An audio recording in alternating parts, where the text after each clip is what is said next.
जोहार साथियों। Double engine की सरकार में जिस तरह से आदिवासी समाज के इतिहास को हटाने का, उसको मिटाने का जो एक कहे कि षड्यंत्र जो रचा जा रहा है, उसमें आप सबकी जानकारी में आया कि मानगढ़ का जो इतिहास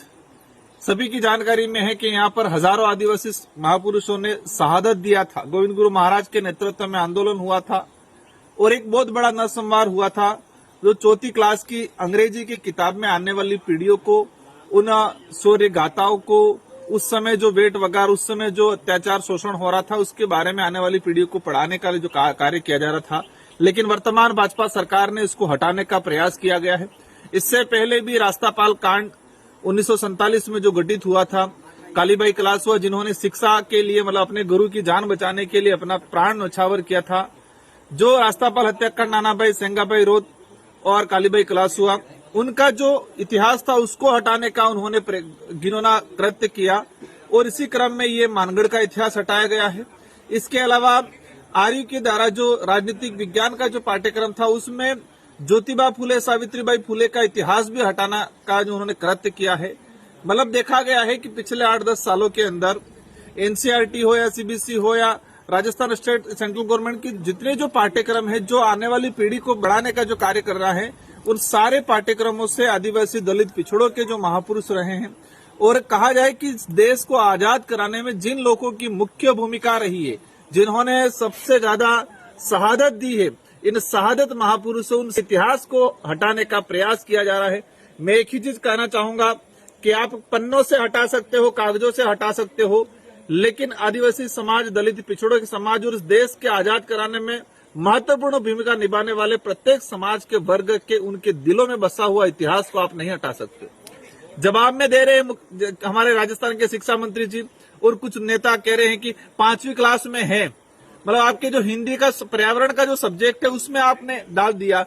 मतलब आप 5वीं हिंदी में पढ़ाना चाह रहे हो लेकिन इंग्लिश में नहीं पढ़ाना चाह रहे हो। हमारा सवाल ये है कि क्या इंग्लिश मीडियम पढ़ने वाले बच्चे मानगढ़ हत्याकांड, नानाभाई कालीबाई का हत्याकांड, रास्तापाल हत्याकांड, ज्योतिबा फुले, सावित्रीबाई फुले, इनको नहीं पढ़ना चाहते हैं क्या, या उनको आप पढ़ाना नहीं चाहते हो? यही है इसका हटाने का मेन रीजन, यही है कि आदिवासी दलित पिछड़े समुदाय के अंदर जो एक जन जागृति आई है, अपने महापुरुषों के प्रति एक आत्मविश्वास और कहा जाए कि एक समर्पण की भावना जो जगी है, अपनापन की भावना जो जगी है, और जो देश के इतिहास को समझ के वर्तमान का निर्माण करने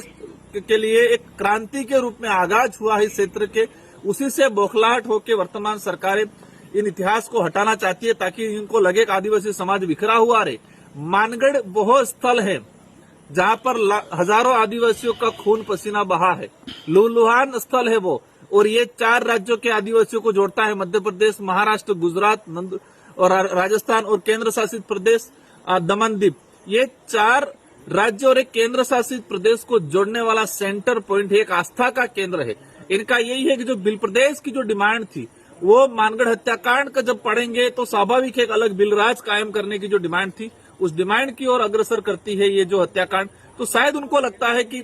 इस एरिया को बिखेरने के लिए, आदिवासी समुदाय को बिखेरने के लिए, वोट बैंक बनाने के लिए, और आदिवासी समुदाय में क्रांति नहीं आए, एक जागृति नहीं आए, उस उद्देश्य से शायद उनको हटाने का प्रयास किया जा रहा है। लेकिन मैं पुनः कहना चाहूंगा, आप किताबों से, पन्नों से हटा सकते हो, लेकिन आदिवासी समाज, दलित पिछड़ों समाज और इस क्षेत्र में रहने वाला, मानवता में विश्वास करने वाला और जो शहीदों का सम्मान करने वाला जो समाज है, उनके दिलों से आप नहीं मिटा सकते हो। इन्हीं शब्दों के साथ धन्यवाद, आभार, जोहार। जो घटनाक्रम हुआ है, हटाने का जो कृत्य किया, उसकी हम कड़ी निंदा करते हैं। पूरा समाज, पूरा क्षेत्र की जनता इसका कड़ी निंदा करते हैं।